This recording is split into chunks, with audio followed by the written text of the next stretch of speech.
شیطان کو قیامت تک کے لیے مہلت دی گئی، لیکن عرض یہ ہے کہ رمضان کے مہینے میں اسے قید کر لیا جاتا ہے، تو ظاہر سی بات ہے کہ رمضان کے مہینے میں تو اسے مہلت نہیں دی گئی، تو برائے کرم اس کے تعلق سے کچھ رہنمائی فرمائیں کہ اگر اسے مہلت ملی ہے تو رمضان کے مہینے میں وہ کیوں قید ہوتا ہے؟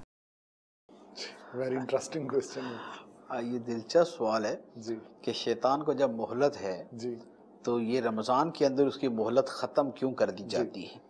دیکھیں قرآن پاک کی اگر آیات کو دیکھیں، اس میں جو مہلت کے الفاظ ہیں وہ زندگی کے بارے میں ہیں۔ ٹھیک ہے۔ شیطان نے جب اسے مردود کیا گیا تو شیطان نے کہا کہ قال انظرنی الی یوم یبعثون، ٹھیک اے اللہ مجھے اس دن تک مہلت دے دے جس دن لوگوں کو اٹھایا جائے گا۔ ٹھیک۔ تو اللہ تعالیٰ نے فرمایا انک من المنظرین، بے شک تو ان میں سے ہے جنہیں مہلت دی گئی، یعنی تجھے مہلت دے دی گئی۔ ٹھیک۔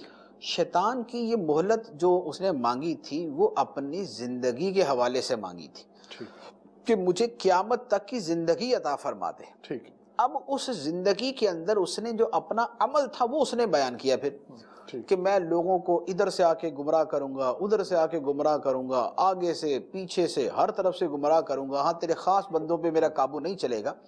تو لہذا جو اللہ تعالیٰ نے اسے زندگی کی مہلت دی تھی وہ باقی ہے اس کی۔ اللہ ٹھیک ہے۔ رمضان کے اندر شیطان مر نہیں جاتا، ٹھیک ایسے ہی قید ہوتا ہے۔ جی ٹھیک، لہٰذا جو مہلت دی گئی تھی وہ باقی ہے۔ ٹھیک۔ اب یہ ہے کہ ایک مہینہ تک وہ لوگوں کو گمراہ نہیں کر پاتا، تو یہ رمضان کی عظمت کی وجہ سے اللہ تبارک و تعالی نے اس کے اوپر ایک پابندی لگا دی، لیکن جو زندگی کی مہلت اسے عطا فرمائی تھی وہ زندگی کی مہلت اسے باقی ہے، لہذا وہ اس کے اعتبار سے چل رہا ہے اور وہ مہلت کے اوپر ہی چل رہا ہے۔ بہت خوب، بہت